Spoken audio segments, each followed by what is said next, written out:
Selamat pagi, Assalamualaikum warahmatullahi wabarakatuh. Kita bertemu kembali di channel Berkebun di Belakang Rumah.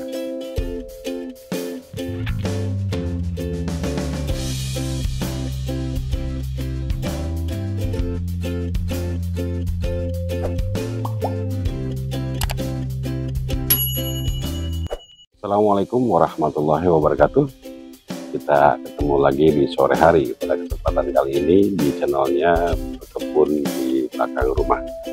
Ada satu pertanyaan yang membuat saya ingin berbagi, yaitu tentang ada seorang teman kita yang bertanya, "Bang, mau pilih pupuk organik apa non organik?"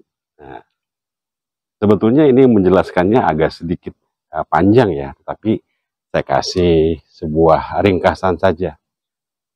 Pada saat kita ya, para petani, para hobi yang berkebun di rumah maupun di tempat yang luas ya, tujuan pemupukan itu adalah supaya tanamannya bisa tumbuh dengan maksimal. Ini adalah satu tujuan ya, satu tujuan yang memang diinginkan oleh para petani. Nah, dengan upaya memberikan pupuk baik itu organik maupun organik, tujuan tersebut insya Allah tercapai. Nah, sekarang kalau kita ini kan apa namanya pelajari tentang pemupukan ini, pemupukan itu kan bisa dilakukan dari dalam tanah, maksud saya melalui perakaran, melalui media tanam, dan satu lagi bisa kita bisa melalui daun. Pemupukan itu hingga menghasilkan sebuah hasil yang maksimal.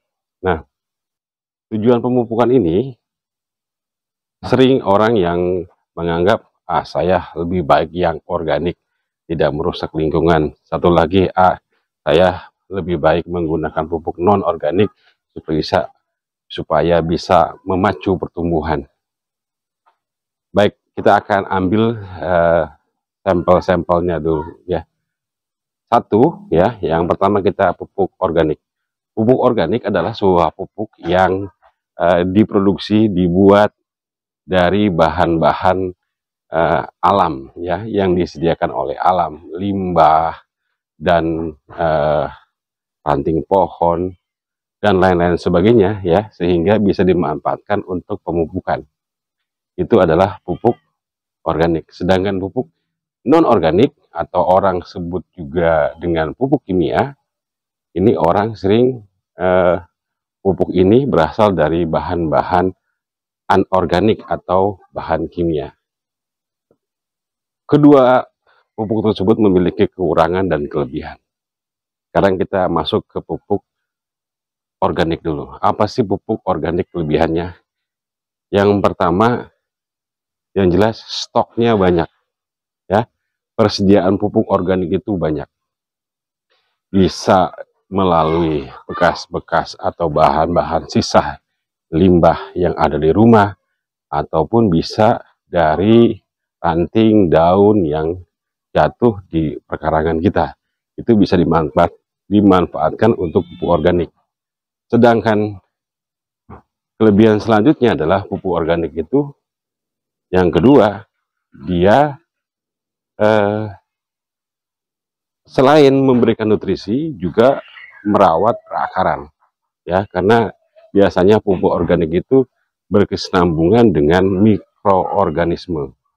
Jadi dengan menggunakan pupuk organik, kita mempertahankan kesuburan tanah kita secara alami, secara organik. Nah, itu kelebihan kedua.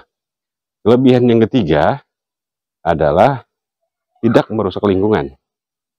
Ya, tidak seperti non organik atau anorganik, pupuk organik ini tidak merusak lingkungan karena memang berasal dari alam. Kekurangannya apa? Kekurangannya adalah yang paling pertama adalah kita tidak mengetahui beberapa kandungan yang ada di dalam pupuk organik tersebut.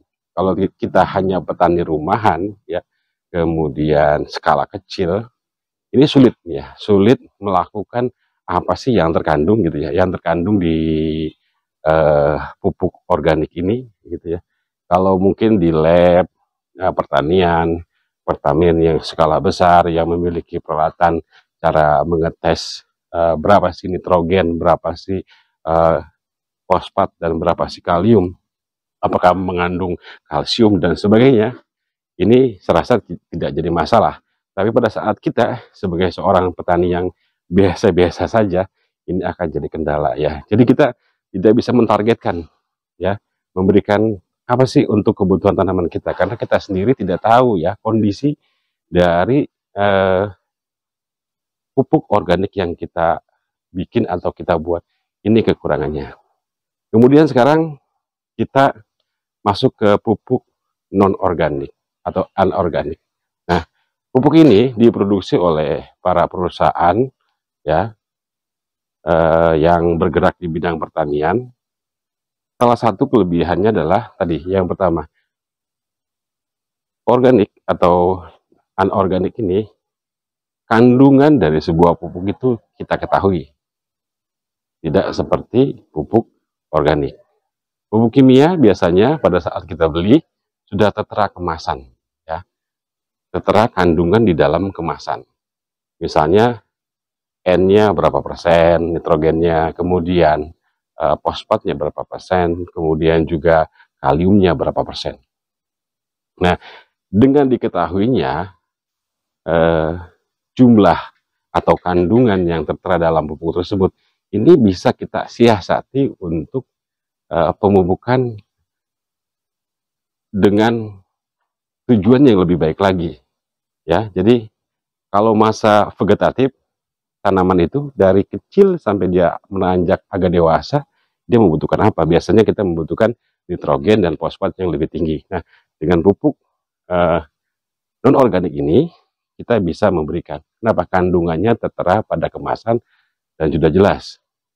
Kemudian kedua, kelebihan pupuk daripada anorganik ini atau pupuk kimia ini, ya, pengaplikasiannya kita bisa berjangka. Tidak seperti pupuk organik ya. Misalnya begini, pemberian NPK misalnya. NPK 16-16 kita bisa berikan dalam 1 minggu 1 kali ya. Kemudian atau bisa 2 kali. Ini bisa direncanakan strategis ya.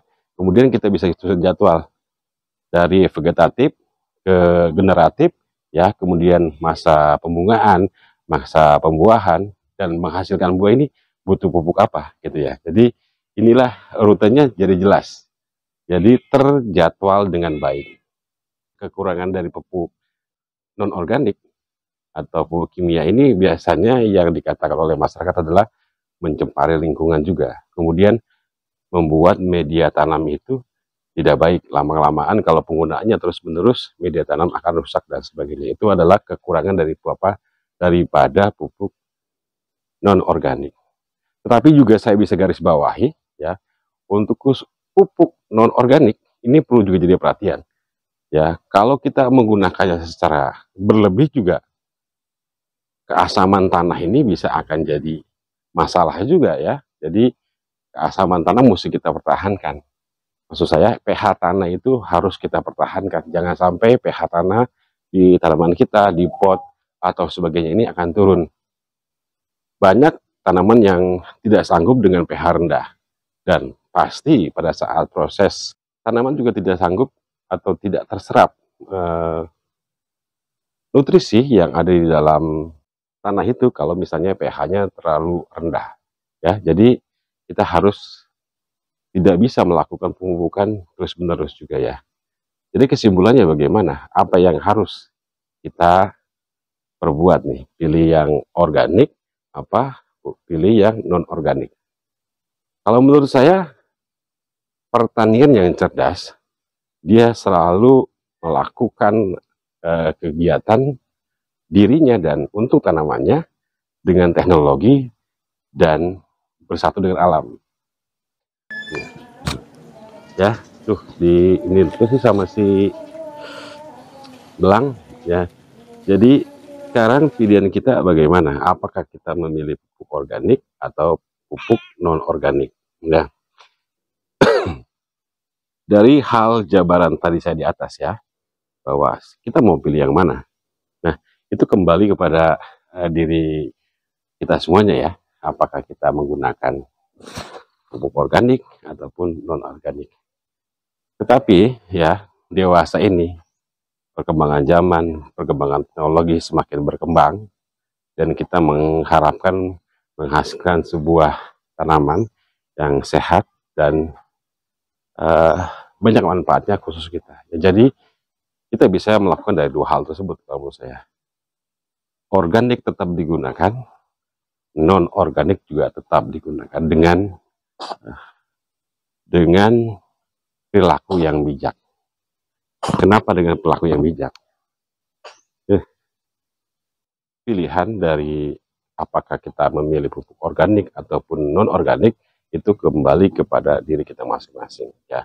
Tapi untuk mengharapkan sebuah tujuan yang baik untuk tanaman kita, kemudian mengikuti teknologi ya, kita harus kedua-duanya ini kita manfaatkan, karena saya rasa antara organik dan anorganik atau kimia ini mempunyai tempatnya masing-masing ya. Jadi kita nggak bisa tinggalkan kalau kita mengikuti teknologi atau perkembangan zaman. Saya rasa itu saja dari saya. Terima kasih atas perhatiannya. Assalamualaikum warahmatullahi wabarakatuh.